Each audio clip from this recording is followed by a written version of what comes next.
सभी को नमस्कार। मैं रमन शर्मा आप सभी का अपने YouTube चैनल पर स्वागत करता हूं। अगर आप इस चैनल पर नए हैं तो चैनल को सब्सक्राइब करें और वीडियोस को लाइक, कमेंट और शेयर करें। आज हम शुंग वंश और कण्व वंश के बारे में पढ़ेंगे।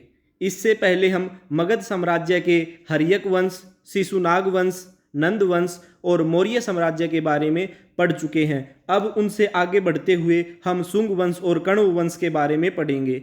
एग्जाम्स के अंदर इन दोनों वंशों से काफ़ी बार बहुत सारे क्वेश्चन पूछे गए हैं। उस सभी क्वेश्चंस को हम यहाँ पर कंप्लीट करेंगे और जो नेक्स्ट एग्जामिनेशन के अंदर क्वेश्चन पूछे जा सकते हैं उनके बारे में भी चर्चा करेंगे।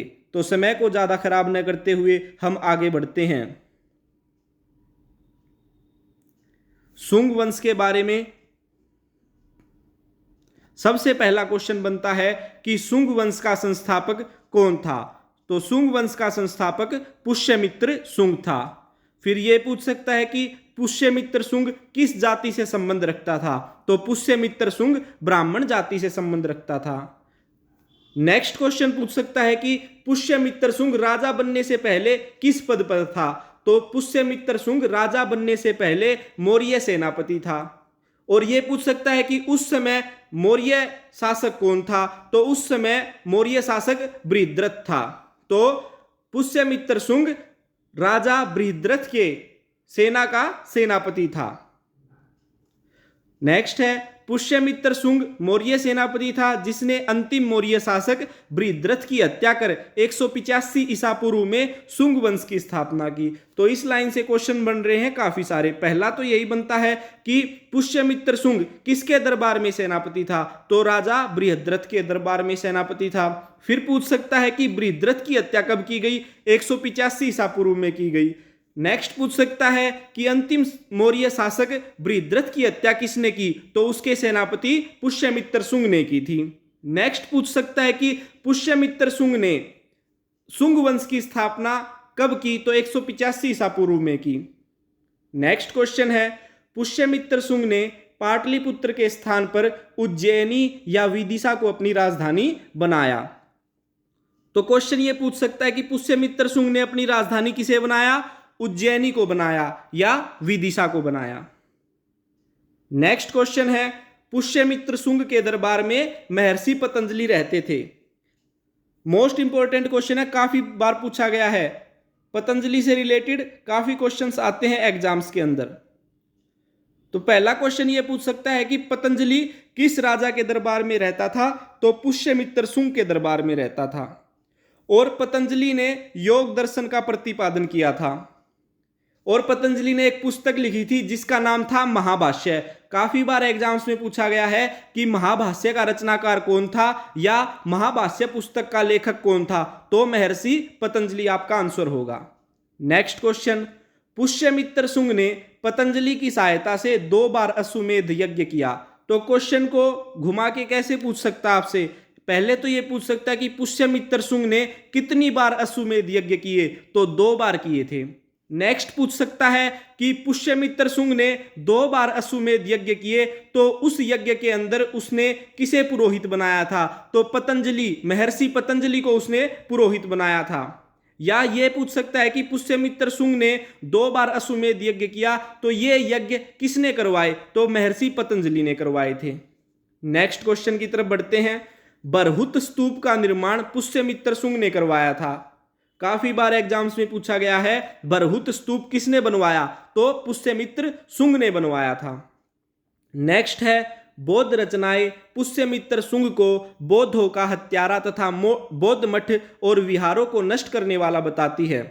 जो ये पुष्यमित्र शुंग था ये मौर्य सेनापति था, आप इस बारे में जानते हैं। और जो मौर्य वंश था, मौर्य वंश के अंदर बौद्ध धर्म का बहुत ज्यादा प्रचार प्रसार हुआ।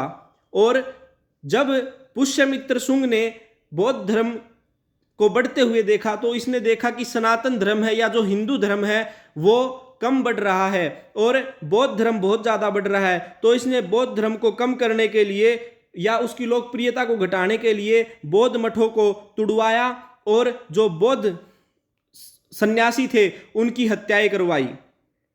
और जो सनातन धर्म था या हिंदू धर्म था उसको बढ़ाने के लिए पुष्यमित्र शुंग ने काफी प्रयास किए। नेक्स्ट क्वेश्चन है पुष्यमित्र शुंग का उत्तराधिकारी। तो पुष्यमित्र शुंग का उत्तराधिकारी था अग्निमित्र, और अग्निमित्र से भी काफी बार क्वेश्चन बनते हैं एग्जाम्स के अंदर और पूछे भी गए हैं। अग्निमित्र के जीवन के ऊपर एक नाटक लिखा गया है, और उस जो नाटक था उसका नाम क्या है पूछ सकता है, तो उसका नाम है मालविका अग्निमित्रम। तो अग्निमित्र शुंग के जीवन पर आधारित नाट्य रचना कौन सी थी? मालविका अग्निमित्रम थी। अब पूछ सकता है कि मालविका अग्निमित्रम नाटक के रचनाकार कौन थे? तो यह नाटक कालिदास ने लिखा था। नेक्स्ट है अग्निमित्र का उत्तराधिकारी कौन था? तो अग्निमित्र का उत्तराधिकारी वसुमित्र था, और वसुमित्र भी काफी इंपॉर्टेंट टॉपिक है, और इस वसुमित्र से क्वेश्चन पूछा जाता है कि वसुमित्र ने किस इंडो यूनानी शासक को हराया था? तो मिनांडर को हराया था। क्वेश्चन इसी क्वेश्चन को दो तीन तरह से घुमा के पूछ सकता है। पहले पूछ सकता है कि शुंग शासक वसुमित्र ने किस शासक को हराया? तो इंडो यूनानी शासक मिनांडर को हराया था। दूसरी तरह से पूछ सकता है कि इंडो यूनानी शासक मिनांडर को किसने हराया? तो वसुमित्र ने हराया था। या ये पूछ सकता है कि वसुमित्र का संबंध किस वंश से है? तो शुंग वंश से है। नेक्स्ट क्वेश्चन की तरफ बढ़ते हैं। शुंग वंश का अंतिम शासक। तो शुंग वंश का अंतिम शासक देवभूति था। नेक्स्ट है शुंग वंश के अंतिम शासक देवभूति की हत्या उसके सचिव वासुदेव ने की और मगध पर कण्व वंश की नींव रखी। तो अब पूछ सकता है कि शुंग वंश का अंतिम शासक कौन था? देवभूति था। देवभूति की हत्या किसने की? वासुदेव ने की। पूछ सकता है कि वासुदेव कौन था? वासुदेव अंतिम शुंग शासक देवभूति का सचिव था। यह हमने शुंग वंश के बारे में पढ़ा। अब हम कण्व वंश की तरफ बढ़ते हैं। कण्व वंश के अंदर बहुत ही कम क्वेश्चंस बनते हैं, लेकिन मोस्ट इंपॉर्टेंट क्वेश्चंस है, काफी बार एग्जाम्स में पूछे गए हैं, इनकी चर्चा करते हैं।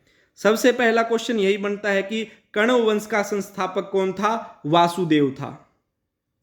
नेक्स्ट है कण्व वंश में कुल कितने शासक हुए? तो कण्व वंश में कुल 4 शासक हुए। उनके नाम थे वासुदेव, भूमिमित्र, नारायण तथा सुशर्मन। इस सुशर्मन को कई जगह पुस्तकों में सुशर्मा कहा गया है। नेक्स्ट क्वेश्चन बनता है कण्व वंश का अंतिम शासक कौन था? कण्व वंश का अंतिम शासक सुशर्मा था। नेक्स्ट है कण्व वंश के अंतिम शासक सुशर्मा की हत्या शिमुक ने की और सातवाहन वंश की स्थापना की। तो क्वेश्चन ये बन सकता है कि कण्व वंश के अंतिम शासक सुशर्मा की हत्या किसने की? शिमुक ने की। और नेक्स्ट क्वेश्चन बनता है कि सातवाहन वंश की स्थापना किसने की? शिमुक ने की, जिसके बारे में हम आगे पढ़ेंगे। आशा करता हूं आपको यह वीडियो अच्छी लगी होगी। धन्यवाद। जय हिंद, जय भारत।